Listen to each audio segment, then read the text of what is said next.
one of the myths that so many people have is, well, I'm just not really good at sales. And one of the things that you believe that you have to become really good at in order to make sales is you believe you have to become good at overcoming objections. In fact, not too long ago, I saw this advertisement on social media for a little black book advertising how to come up with, or how to overcome, I guess you should say, the top 250 sales objections. And this was volume 1, and I could see how a lot of people would get completely overwhelmed if they believe that they've got to overcome all of those sales objections. So secretly what this guy's teaching you is that in order to become good at sales, you have to have memorized and mastered 500 different types of objections. Well, I've been in the coaching game for a long time, and the idea that a coach or a service provider would need to master hundreds of different rebuttals just to close a deal, that's paralyzing.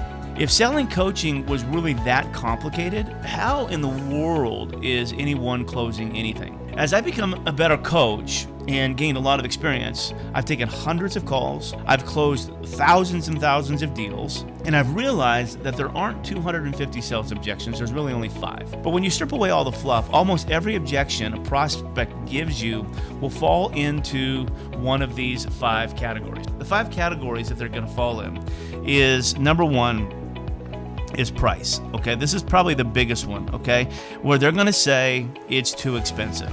The second one is spouse or partner. I need to talk it over. Another one could be time. I just don't have time right now. A fourth one would be like a belief. Like, I'm just not sure this will work. And the fifth one, I want to look at other options, like a competitor. So these are really your 5 big objections. And if you can master these 5, you can really become very, very good at sales. So what I want to do in this training is I want to break these 5 down for you. Now, I want you to notice this is 5, not 250, more or less 500. And if you master these, you can basically handle virtually any objection that is thrown your way. Now, why do I tell you this? The reason why I tell you this is because objections are not rejections, okay? Write that down. Objections are not rejections.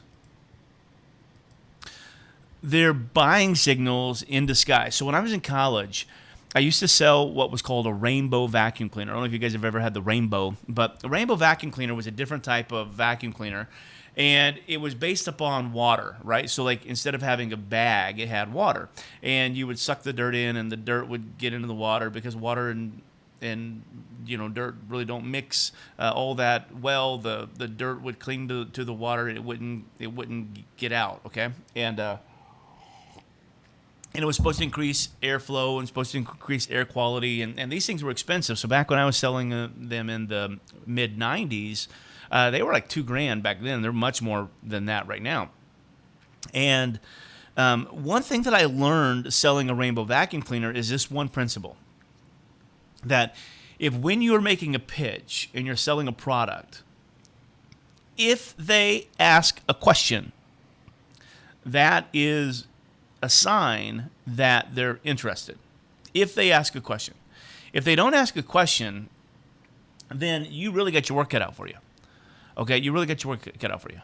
But if they ask a question, then that is a sign that they're interested.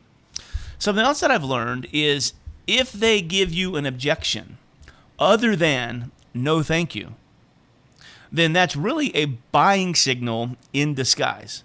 Because when a prospect gives you an objection, what they're really saying is, I'm interested, but I need some help getting to yes. And your job is to guide them through that hesitation and help them make the right decision.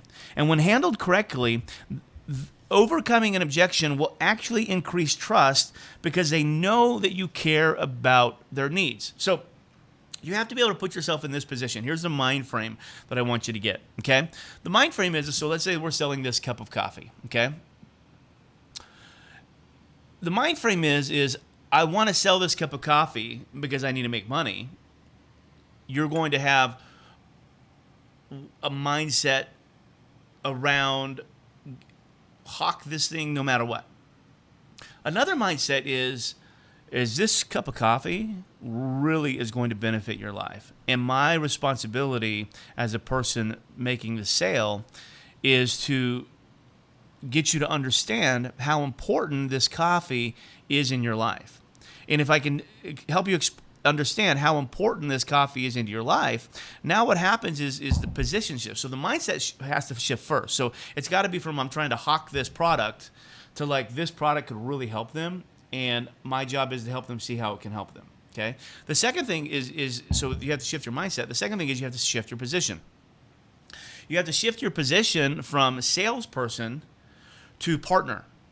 Okay, salesperson to partner. So a salesperson is like this. So we're going to use my notes here. By the way, I've got like a ton of notes. If you want them, just comment notes. So a salesperson is this. So this is our wall. Okay, this is our barrier. On this side is a customer, and on this side is a salesperson. And so what happens is sometimes you're speaking through a wall trying to get to your customer, right? And you can't do it. It's really, really difficult. So what you have to do is instead of being on the opposite side of the wall, you have to figure out a way how to get both of you on the same side of the wall. Okay, and then the wall becomes the objection or the target or the hurdle that we're trying to remove, and we're trying to remove it together. So now you're not selling to someone, you're selling with someone. You're partnering with someone to try to overcome something. This is what I do in coaching. Like, I don't try to sell coaching. It's easy to sell coaching. I don't want to sell coaching. Because if I sell you at coaching and you didn't really want to buy my coaching, you're going to be a pain in the neck, right? And I don't want that. I don't like pain in the neck clients. Lord knows I've had plenty of them. I don't want them, okay? Knock on wood, I'm at a situation right now where I don't have one pain in the neck client. Every client that I have right this moment, I love, I adore. And I'm on the same side with them, and we are working together to get a result. I love that, okay? So what I have to do when I'm selling coaching is I have to reposition myself, and I have to talk with them about like what are their common goals, what are we going to do together, okay? And we're going to overcome that obstacle, and we're going to overcome it together. Now, when you do that, when you change your positioning, objections become so much easier, okay? Because now it's like you become a trusted friend. And it's very difficult to tell friends no, okay? So when they say, I'm interested, when they give you an objection, really what they're saying is, I'm interested, I just need help getting to a yes. It's much easier helping them get to a yes when you've repositioned yourself as you are on their team, and together you're trying to overcome a situation. I remember I used to coach a bunch of fitness coaches, right? And so I'm like, as long as you're trying to sell your mousetrap of, my fitness coach is going to get you skinnier than anything else, as long as that's what you're trying to do, you're always going to have a very low conversion rate. You're always going to come up with tons and tons of objections because you're trying to sell them as opposed to partnering with them. So I teach them how to ask proper questions to get on the same side with them. So now together, they're tackling their weight loss journey together. So then the next logical step, which is point number 3, is you have to create a next logical step. So number 1, you have to reposition your mindset. Number 2, you have to reposition so you have to master your mindset. 2, you have to reposition yourself so you're on the same side as them, not opposed to them. And the third thing that you have got to be able to do is when it comes time for making sales, is you have got to establish goals that the two of you are going to try to accomplish together. This is the partnership, okay? And so you're the partner. You've reestablished your goals, and now together you're trying to attack that, okay? And when you do that, your trust increases massively because they understand that now you're no longer trying to use like a high pressure tactic or manipulation. Now what you're doing is you are now trying to get in their head and understand the psychology behind their objections. And then you can address the real concerns underneath and lead the prospect to a confident yes. That's what you're trying to do. So you got to master the mindset. You have to reposition yourself as your partner. And then together, everybody say together you guys are trying to overcome the obstacle. That's what real good salespeople do. And so you got to be able to do that. So that's not selling. I have an entire program. In fact, if you guys sign up for night school, I'll give it to you. But we have an entire program called the Rev Method, okay, on how I show you how to do that exact thing. Because once you do that, you have no problem selling. So let's jump into the 5 objections And let's see if we can tackle these one at a time. And then, of course, if you would like my notes, just simply comment notes, and I'll get these to you, okay? The key is to remain confident. So when you're making a sale, you got to remain confident. You have to stay in control, and you have to become their guide. You have to guide them to a decision that serves them best. And I will tell you, buying your product may not be the best thing for them. It may not be the best thing for them. We just had a client here, I don't know, a couple Mondays ago. I was on a sales call just talking with this particular person, and I was trying to sell them our $50,000 CAVU coaching program, which is my highest end done-for-you coaching system that we have. And I really believe that we could help this particular person. But as I mastered my mindset and I reshifted the position and I became her partner in overcoming the obstacle, what I really learned was this person's not there yet. Even though this is what they need, they're not there yet, okay? And so what I ended up doing them is I actually ended up giving them a scholarship into our night school program. So they're probably watching this right now, so they could come in and we could get them to where they needed to get, so then they ultimately could buy. So sometimes you have to know that buying your stuff may not be the best thing. So if you master these frameworks, you're going to increase your close rate. You're going to shorten the sales cycle and create stronger, more committed clients. So that's what we're doing. So when you overcome these 5 objections, here's what you're doing. You're going to increase your close rate. You're going to shorten your sales cycle. And you're going to create stronger, more committed clients. So let me ask you this. How many of you guys want to learn how to increase your close rate, shorten your sales cycle, and create stronger, more committed clients? Well, if you do that, you have to learn to overcome these 5 objections. Here they are. Number 1, okay? Price. Okay, it's too expensive. Objection number 1. And this is the biggie. This is the granddaddy of all objections. It's just too expensive, okay? Even though price is the most common objection in sales, it's almost never about the actual dollars. It's about the perceived value. Now, sometimes it's about the dollars, right? So sometimes people are just broke. They're broke as a joke. They got no money, and they could want it all, but you can't squeeze any more juice out of that turnip. Okay, I get that. I understand that. Sometimes that's what it's about, but it's rare. Okay, it's rare. And so you can't be duped by that. You got to have discernment and wisdom as you're looking at the situation. So it's almost never about the actual dollars. It's about the perceived value. What they're telling you when they give you a price objection is that you have not done a very good job of showing me that what you're trying to sell me is worth that much money. And they begin to hesitate at the price because they're not convinced that the return will outweigh the cost, okay? Your job isn't to justify the price. Your job is to reposition the conversation so they see it as an investment in their future, an investment in their success, and an investment in their transformation, okay?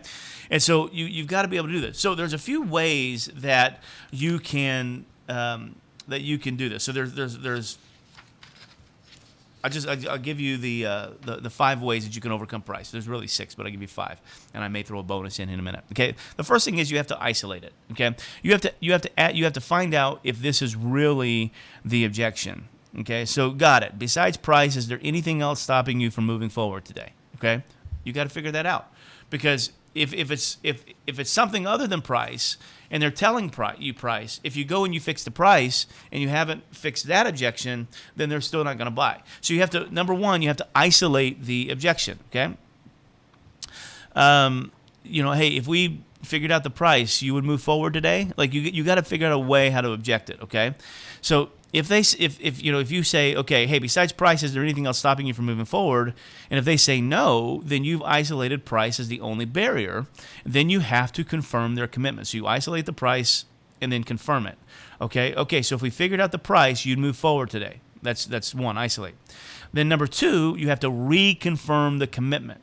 Okay. So you've isolated the objection and confirmed that was the objection. And then number 2, you have to reconfirm the commitment. So once you've isolated the objection, reconfirm that this is the only issue by doing what we call a double tie down. Now, I got to give credit where credit is due. So Tanner Chittister, the CEO of Elite CEOs, I used to do a bunch of work with him when I was the head of coaching for Elite CEOs. He taught this principle, and I loved it, and I've adopted into what I do. So I want to give credit where credit is due. This is an idea that I got from Tanner. This is called the double tie down. Okay, this is what a double tie down is. Okay, so once you've isolated the objection, reconfirm that this is their only issue by doing the double tie down. Here's what a double tie down is. Okay, a double tie down is, so just to be sure, if I can make the price work for you, are you ready to move forward today? I just want to make sure we're not solving this only to uncover another concern later. Okay, that's called a double tie down. So you tied them down earlier, and you said, okay, if I can get fixed price, we're good to go. They said yes, and then you double tie down, and you get a double commitment. Okay, if they hesitate or introduce another concern, then price really isn't the issue. There's something deeper. If they say yes, you now have permission to discuss pricing options. Okay. Step 3 of how to overcome price. Okay?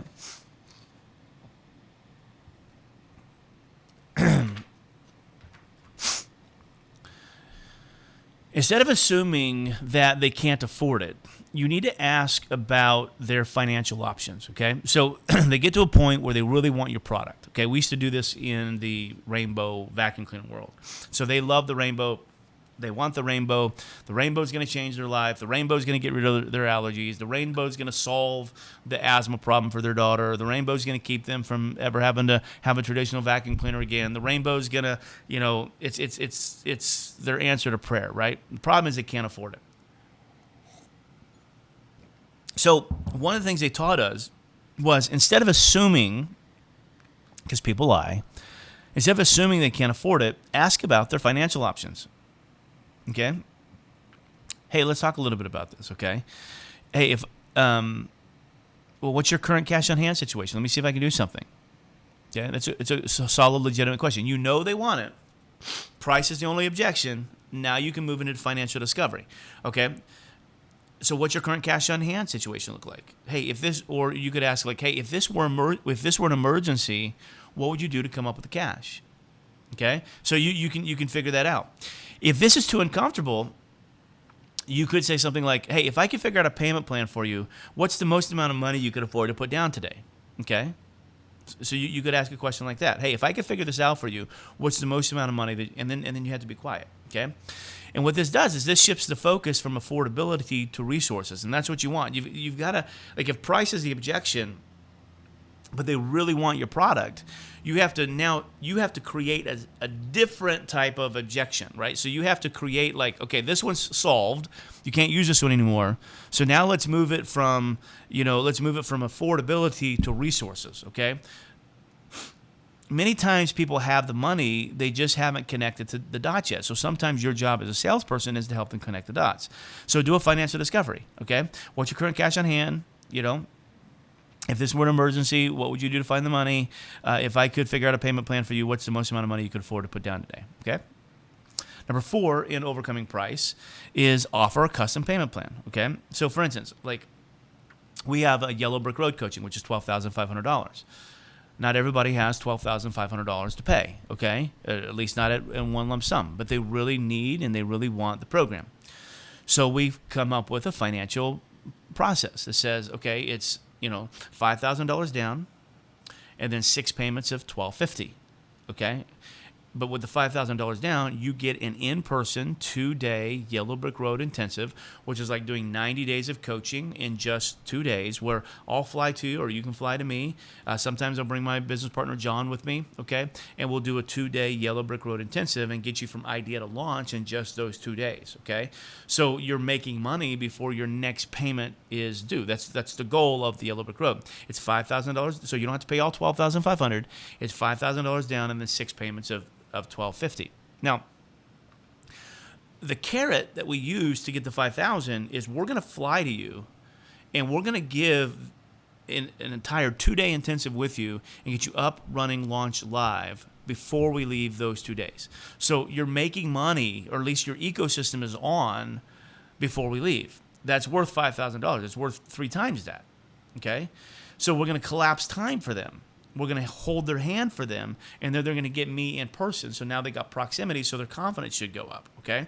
So they pay $5,000 down, $1,250. Well, Chad, I can't afford $5,000. Okay, well, wonderful. Okay, what can you afford? Okay, what could you afford to put down? Oh, you can afford to put $2,500 down? Fantastic. I can't come to you in person, but if you want to come to me, I can spend a day with you. I can't do the full 2-day Yellow Brick Road, but we can put a big dent in that process, and here's what we can do, okay?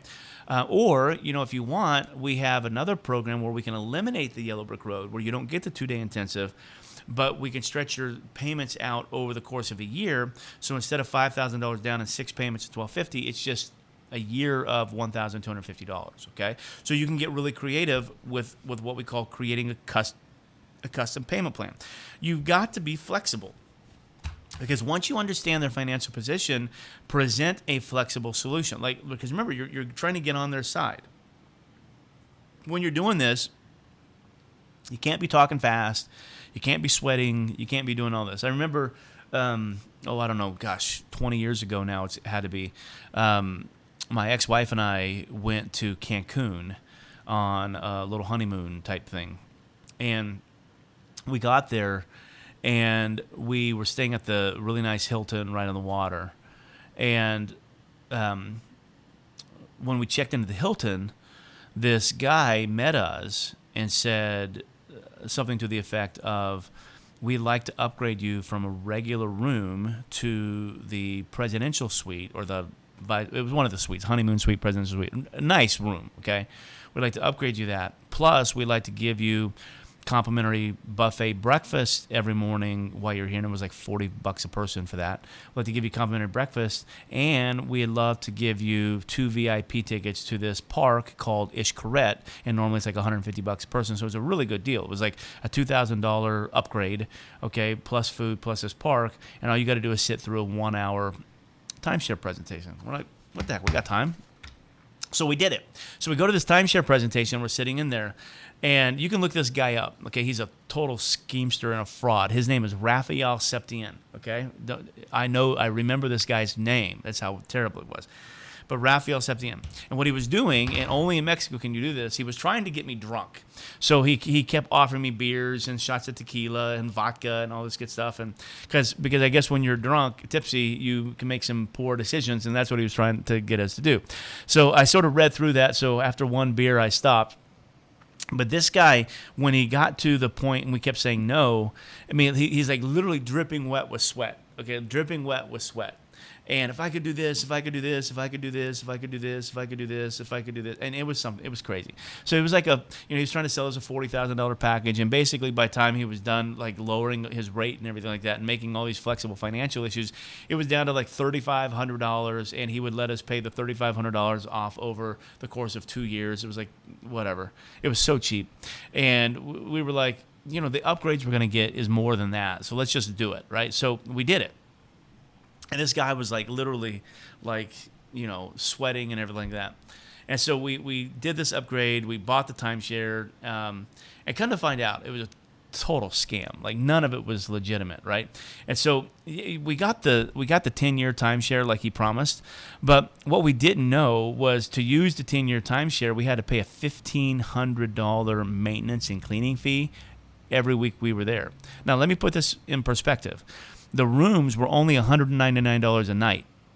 So if we just went and stayed at the hotel for a week, 7 days, that's $1,500. To stay there for free, we had to pay $1,500. So it wasn't a deal at all. Basically, all he was doing was selling us the room rate. And we paid him $3,500 for the privilege of us not having to reserve, right? But we still had to pay the $1,500, and it was so bad. It was so terrible. And we ended up turning him in, and now we've Googled him, and I think he's in prison right now for this scam he was doing. But the reason why I tell you that is if you start sweating and you get really nervous or whatever, that's a great sign you're still on the side of sales. You're not on the side of partner, okay? You should never be nervous about trying to get people this product. You should never be nervous about that, because when you put yourself on the side of partner, you're their partner, okay? So you have to be able to understand their financial situation and then offer a custom payment plan. And then number 5, you do the nothing but all-in close, okay? If they still hesitate, it's time to shift the conversation from price to the cost of inaction, okay? Okay, let's be real. There's only two outcomes from this conversation. Either you move forward today and start getting results, or you do nothing and stay exactly where you are, okay? The problem you came to me with is still going to be there, okay? It's still going to be there. So the real question is, what's going to cost you more, the investment or staying stuck? And so this is where you got to put your coach hat on. Don't put your sleazy sales hat on. Put your coach hat on. Okay, listen, okay? You came to me because you wanted to lose 35 pounds. Okay, so you either make the investment and let's partner together and let's get that 35 pounds off of you, or you don't make the investment, you stay stuck, you keep spinning your wheels, and 1 year from now, you're still going to be in the same exact position, and you're going to have regret you didn't start. Okay, so you got to coach them. And so what you have to do is you have to position inaction as the bigger risk. You have to make them rethink the hesitation. You're not pushing them into a decision. You're helping them see the real cost of delaying their success. So that's how you overcome the price objection. Okay, once again, if you want these notes, I've got 8 pages. I'm running out of time. I'm not going to get to all of these, but you'll get the idea. If you want them, just put notes in the comments and I'll get them to you. So that's the price. That's how you overcome price. Okay? Number 2, the spouse objection. This is the I need to talk with my wife or my husband or my partner or my business partner or whatever. I need to talk with somebody because I don't have permission to make this call on my own, okay? How do you overcome that? Okay. Number 1, same thing. You have to isolate the true objection. You have to make sure this is actually the objection. You'll learn that anytime you have a sales objection, you have to make sure it's actually the objection, okay? So your first job is to uncover whether the spouse is actually the issue or if it's just a way to avoid making a decision. Okay, here's how you do it. Hey, I totally get it. Let me ask you this. What would you do if they said no? Okay, what would you do if they said? At this point, they're going to answer one of 2 ways. Number 1, they're going to say, well, I'd still do it. I still want to lose the weight, or I still do it. I still want to make the money, or whatever. If they say this, close the sale immediately. Done, okay? If they say, well, then I wouldn't do it, now you know the spouse isn't the real objection, it's something deeper, okay? Okay? Once they admit they'd move forward without their spouse's approval, you have to ask, I think I typed that wrong. What do you think their biggest concern would be? Okay? What do you think their biggest concern would be? Okay? You got to know why they want to talk with their significant other. What do you think their biggest concern would be? Okay? So just to be sure, I'm sorry, most of the time, they will say, my notes got out of order, so forgive me. I was trying to show off my notes, and I got them out of order, so please forgive me. Give me 1 second to put these back in order. There we go. Okay. There you go. So got it. So what do you think their biggest concern would be? Most of the time, they're going to say price. And this tells you that price, not the spouse, is the real issue. So if it's price, not the spouse, then you move back to the price objection. Okay? You've got to be able to do that. Then you have to do, number 3, what's called the past agreements technique. So number 1, isolate through objection. Number 2, identify that it's really the spouse's, what their spouse would object. And then number 3, you have to do what's called the past agreements technique. If they insist the spouse needs to be involved, use the past agreements technique to shift their perspective. Did your spouse know you were on the call today? Yes. Did they know you're serious about making change? Yes. If the roles were reversed and your spouse wanted to make a decision to improve their life, would you support them? And what this does is this forces them to recognize that their spouse likely wants them to succeed, making it harder for them to use them as the excuse. Okay? So you pass it on. Well, would your spouse want you to make this change in your life? Well, great. Well, let's just do it. Okay? Number 4, you have to do what's called the risk-free deposit close. Okay? If they still hesitate, offer a refundable deposit to lower their perceived risk. Hey, I totally respect that. Hey, if you're at least 51% sure you want to move forward, let's do this. Put down a small refundable deposit today. If your spouse has concerns, I'll refund it, no problem. Sound fair? So you get them to say yes, do a small non-refundable deposit, so you can get the ball moving forward. And within 24 hours, if your spouse still says no, no problem, give me a call, shoot me a text, shoot me an email, and I'll refund it, no problem. Sound fair? Okay. If they refuse, it doesn't necessarily mean they aren't serious. It might just indicate that the real objection hasn't surfaced yet. At this point, shift the conversation by saying, I hear you. Let's take a step back. When you first considered this, what was it that made you feel like this could be the right fit for you? Okay? And what this does is this refocuses them on their initial motivation and allows you to uncover any unresolved hesitations in a non-confrontational way. Okay? And that's super important.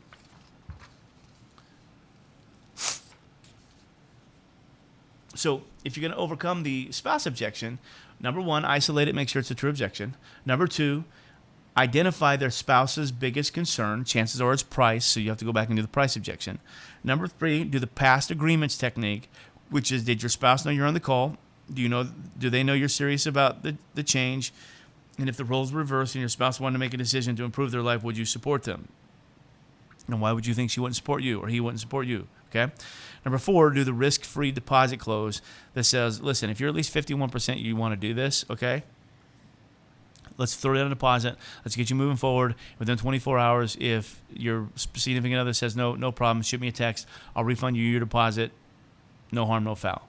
But let's take advantage of the program today. Let's take advantage, and it's like a price. Like you get a discount on the price, you get these bonuses. I want you to have all this today. So, put together a $250 deposit today, and then so we can lock this in, get you moving forward. I can get the team, starting on the onboarding process, and then in 24 hours, if your spouse says no way, Jose, no problem, shoot me a text message. I'll shoot you that $250 back immediately. Okay, no questions asked, and no harm, no foul. Okay. Number three, the third type of objection, okay? And once again, my notes are a little out of order, so I apologize about that, but it is what it is, okay? The third one is what we call the competitor comparison, or I want to explore other options. This is really number 5, but it's okay. These are not in any order, okay? I want to explore other options. This objection happens when a prospect isn't fully sold on your solution yet, okay? They might be considering another provider, unsure about making a decision, or simply using it as a polite way to delay saying no. Let me give you an example. So right now I'm shopping a new CPA and tax advisor for my business, okay? So I'm shopping this. So anytime you go on Google and you put in like tax or CPA or whatever, you start getting bombarded with ads. And then when you open up one of those ads, you get bombarded with more ads. And so right now I've got I'm on 3 different companies' calendars to shop a CPA and tax advisor for this week. Okay. One of them happens in about an hour and a half. I'm not ready to buy. So I could be completely sold on this guy on call 1, and I'm not buying. The reason I'm not buying is because I've got 3 calls booked, and I want to hear all 3 out, okay? So I'm not going to say no to those other 2 today, unless it's just such a good offer that I can't say no, and he does such a good job of building my trust that I got to go with him on this call, okay? So, but typically what happens is when they say I want to explore other options, this is typically when a prospect isn't fully sold on your solution yet, okay? They might be considering another provider, unsure about making a decision, or simply use it as a polite way to say no. Your goal is to pinpoint the real hesitation, then differentiate your offer and help them make a decision. Now, this is what you don't want to do. What you don't want to do is you don't want to badmouth the competitors. Oh, yeah, but those people are scams. Or, yeah, but those people are terrible. Or those people. No, you don't want to do that. Okay? Remember, you're not a salesperson. You're a partner. So when they say, I need to think about it, what they're really saying is one of 2 things. Number 1, you haven't quite convinced me that going with you is the right decision. Or number 2, they don't want to say no outright, so they stall. Okay? And your job is to uncover which one it is and to help them move forward. So step number 1, you have to acknowledge and align. Okay? Oh, I totally get that. This is an important decision. And you want to make sure you're choosing the right solution. That makes perfect sense to me. By validating their concern, what happens is you lower their defenses and you keep them engaged. You know what? I totally understand. This is an important decision. Can I ask you a question? Okay? What specifically do you need to think about? Like what's going on? If they hesitate, they may not have a real answer. And that's just a sign they're stalling. But if they give you something specific, like, hey, I need to compare this to another program, or I'm just not sure it's the right time, then you now have something tangible to work with. So that's your goal in overcoming objections, is how can I make this tangible? Okay, so if they come and say, I want to check somebody else out, acknowledge and align, I get it. Can I ask you what you need to think about? Validate their concern and align it. Number 2, uncover what they're really looking for. Okay, you've got to get clarity. Okay, hey, just so I can help, what exactly are you hoping to find in another option that you haven't seen here? It's a great question. What exactly are you hoping to find in another option that you haven't seen here? If they don't have a clear answer, they're just stalling, and you can move them toward a decision. Okay? If they mention concerns, you know that you have now something to address. Okay? And once you uncover their hesitation, tackle it directly. So if they're unsure about the program, what would you need to happen for you to feel 100% confident moving forward today? If they're worried about timing, I get that. But let's be honest. If not now, when? Has waiting ever made this easier? Okay? If they're comparing options, what are you hoping to find elsewhere that you haven't found here? Those are 3 great questions that you can ask, okay? And you're engaging them in dialogue. If they're engaging you in dialogue, they're still interested. If they just put a wall up and say, dude, get the heck off the call, then you may need to just get the heck off the call. But if they're engaging you in conversation, you know that the initial objection of you just haven't convinced me yet is still there, and so you need to keep being curious so you can do that, okay? Number 3, differentiate and reframe. So once you understand what's on their mind, position your offer as the best choice. Hey, I hear you, and here's what I can tell you. Our clients have looked at all the options out there, and what they find is that nothing else offers X, Y, Z unique advantages. For example, if your offer provided faster results, highlight it. If your offer has better long-term ROI, showcase it. If your competitors lack personalized support, call it out. But what you can't do is you can't say other people don't have this as good as yours if other people have it as good as yours. Let me give you an example. One of the biggest things people say is when I ask them what makes their product unique is, oh, well, we care. You think you're the only person in the world that cares? You think that's what makes your product different is we care? No. Oh, well, we have really good customer service. You don't think everybody else thinks they have really good customer service? So if you're getting this objection a lot, really what's happened is you haven't done the dirty work of getting in there and understanding what makes your product unique, and you need to get in there and figure out what makes your product unique. That's it. And once you're convinced that your product is unique, then it's easy for them to be convinced that your product is unique. But if you haven't done that work, then why should they do it for you? Okay? So you have to know what makes you different. And then when you know what makes your product different, then you can reframe the decision. Okay? At the end of the day, it's not about finding another option. It's about finding the right solution. Based upon what you've told me so far, this checks all the boxes. Let's get started and move you forward today. Let's get you moving on your goals. Okay? So you're guiding them.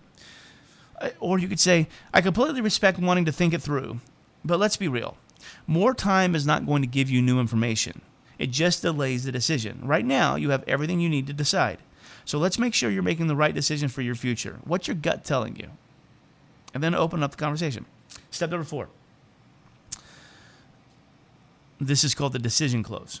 If they're still hesitant, use this simple but effective close, okay? I completely understand wanting to explore your options, but let's take a step back. What's the most important factor for you in making this decision? If this solution checks the boxes, would it make sense to just move forward today?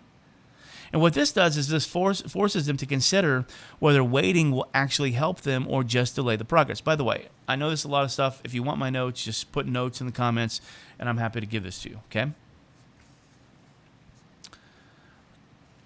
The 4th objection is the belief objection, okay? I'm not sure this will work for me, okay? The belief objection isn't about money, time, or competitors. It's about self-doubt. The prospect is questioning either the program's ability to deliver results, like does this actually work, or their own ability to follow through and succeed. So if you study Russell Brunson very much, you know that in his perfect webinar system, he talks about 3 limiting beliefs that you have to overcome. Okay, 1 is an internal belief, 2 is an external belief, and 3rd is the vehicle belief. Okay, those are really the beliefs that you have to figure out here. External belief, okay, internal belief. Can I do this? Do I have what it takes to get this particular result? External belief, okay? Will this help me do what I want to do? And vehicle belief, is this system the right system that's going to help me accomplish that, okay? So those are the 3 beliefs: internal, external, and vehicle, okay? So internal belief. If they have an internal belief that they just can't do it, you're going to have to put on your coaching hat here, and you're going to have to motivate them and encourage them and get them believing that they can do it. External belief. Is this going to help me accomplish what it is that I want to accomplish? Okay, so the difference between an internal and external is internal says, you know what, I really want to lose weight. I don't know if I have that self-discipline. Internal belief. External belief is, I don't know if losing weight is really going to help me find a better partner. I don't know if losing weight is going to add time to my life. I don't know if losing weight is going to make me better at sales, whatever. External, okay? And vehicle is, I don't know if your system is the best system to help me lose weight. Okay, so internal, external, vehicle. So you have to frame your belief objections based upon those 3. Which ones are they? Okay, so it's not about time, money, or competitors. It's about self-doubt. Internal, external, vehicle. Okay, so let's look at them. Step number 1, you have to affirm and identify the real concern. Okay, so before you challenge their doubt, you need to make them feel heard and understood. I hear you. You're making an investment, and you want to be sure you'll see real results. That's completely valid. Let's break that down together, okay? And then what you want to do is you want to pinpoint where their doubt is coming from, okay? You need to find out, is it an internal belief, an external belief, or a vehicle belief? Or is it all 3, or 2 of the 3? Is your concern whether the program itself works or whether you'll be able to execute on it? Okay, so what this does is this is an internal versus vehicle, okay? Is your concern whether the program itself works or whether you'll be able to execute on it? If they doubt the program, then move to step 2. If they doubt themselves, move to step 3, okay? Step number 2 is show proof and certainty, okay? So if they're doubting the program, what you need to do is you need to show testimonials and proof. Hey, that makes total sense. A lot of people feel that way at first. Here's what I can tell you, okay? Here's what this person did. Here's what this person did. Here's what this person did. Here's what this person did. And what you're going to do is you're going to do 3 things. You're going to, number 1, give a case study. One of our clients' name had the same concern, but within 90 days, they achieved this result. Okay? I guarantee reinsurance. Hey, this system is built on proven strategies that have helped 5,200 people get this particular result. Okay? Or 3 compared to others. Hey, if this didn't work, we wouldn't have so many repeat clients and referrals. Okay? So what you can do is you could overcome that objection with case studies, guarantee reinsurance, and comparison to others. So once you do that, then ask, okay, so does that help you feel more confident about the process? If yes, close the sale. If no, move to step 3. Step 3 is overcoming self-doubt. Okay, this is if they doubt themselves. If the real issue is they don't trust themselves, then let's reframe it. Okay, reframe their mindset. Hey, I hear you. Let me ask. Have you ever been in a situation where you weren't sure if you could succeed, but you pushed through anyway and figured it out? And get them to recall a time when they overcame doubt. See, this is coaching right here. Show them that they've already succeeded in similar situations. What I learned is most of the time, you don't have to be a salesperson. You have to be a coach. You have to guide them. You have to encourage them. They just need encouragement. And it's about them. It's not about you. Okay? Show them they've already succeeded in similar situations and then reframe their hesitation. Hey, this isn't about being ready. No one is ever 100% ready for growth. The real question is are you committed to getting the result you want? Because if you are, we'll be right here to help you every single step of the way. Okay? That's what you have to do. And then once you've done that, move to step 4, which is the confident close. Hey, you're at a crossroads. You can either wait, stay in the same place, and keep wondering what could happen, or you could take the first step toward change. The only way to know for sure is to move forward. So what's your next move? And then be quiet. So what's your next move? Or sometimes I'll come in and say, hey, listen, what comes first? Action or motivation? Okay, always action. You're never motivated to do something until you do it. And then once you do it, then the motivation follows, okay? If motivation came before action, you would have done it already because you've been motivated before. You just haven't taken the action. So let's get action in motion, and then let the momentum catch up, the motivation catch up. And then I'll go and I'll give them a definition of momentum. I'll go in and I'll say something like, Andy Stanley says, momentum is simply forward motion fueled by a series of wins. So what I want to do as your coach is I want to get you some forward motion. I want to get you moving today, and then I want to outline your first 2, 3, or 4 wins, and then let's get those little wins. So let's identify them, and I'll go right into coaching them right there, even before they bought. I'll go into coaching them right there. Hey, so let's do this. I'm going to grab a pencil and piece of paper, and what I want to do is I want to set some goals together. Okay, so like, what's your big goal? Oh, your big goal is to create a 6-figure coaching business. Great, wonderful. Okay, what's something that you would like if I could help you get a result in the next 7 days, what's one result you would like? Okay. Oh, you'd like a lead magnet. Okay, bam, lead magnet. Okay. Oh, you would like an onboarding system. Okay, great. Oh, you would like a funnel. Okay, I tell you what, jump on board today, and what I will do is I will personally pay for my team to build a lead magnet funnel out for you in the next 7 days. Is that fair? That way we can get you some momentum and get you moving forward quickly. That's the confident close, okay? And what this does is it shifts their fear to action. And if they still hesitate, loop back to step 2, okay? And remember step 2 was show proof and certainty. Step 3 is overcome self-doubt. And step 4 is the confident close, okay? Let's move to the 5th objection, which is time, okay? Which is time. And this is the weakest of all objections. I don't have the time right now, okay? The time objection is rarely about actual time. In fact, I'm going to say it's almost never about actual time. More often than not, it's a polite way of saying this isn't a priority for me right now. Your job is to shift their perspective and show them why now is the best time to take action, okay? So I want to jump into this. A lot of times when I tell people what I do for a living, and I'm a full-time business coach, and I'm starting 2 companies on the side, and then I just partnered with another company, so I've really got 3 companies, 3 side hustles I'm working on right now. Plus, I'm a professional basketball referee, and I'll referee about 250 basketball games a year. Plus, I'll do about 50 to 60 volleyball games a year. Here's what everybody always tells me: "Oh my gosh, you're so busy." I'm like, well, I think we're all busy. Let me ask you a question. Out of the 24 hours you had yesterday, how many of those hours did you not use? Oh, you used all 24 hours? Oh, I did too, right? So it's not that you're busy. It's just that you choose to spend your 24 hours different than I do, okay? But we both spent all 24 hours, so we're all busy. So busy is never an objection.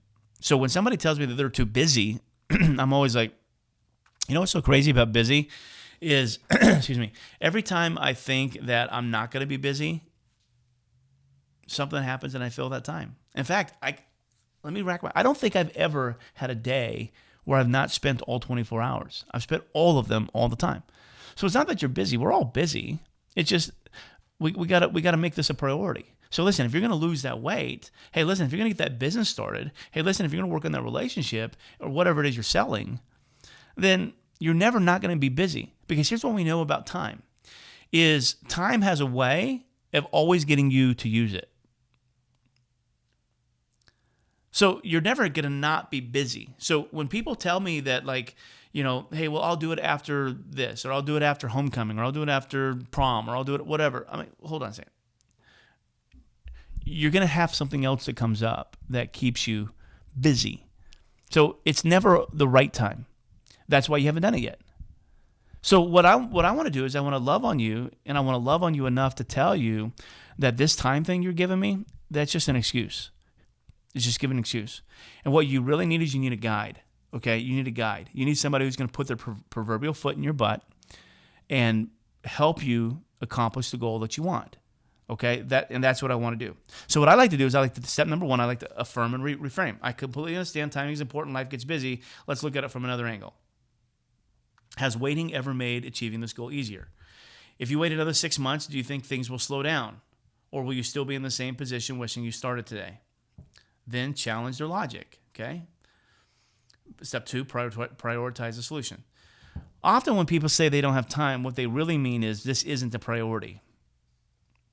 So let's put time aside for a second. Would you agree that solving problem, whatever you're solving, starting your business, losing the weight, whatever you're solving, is important to you? Yes, it's important to me, okay?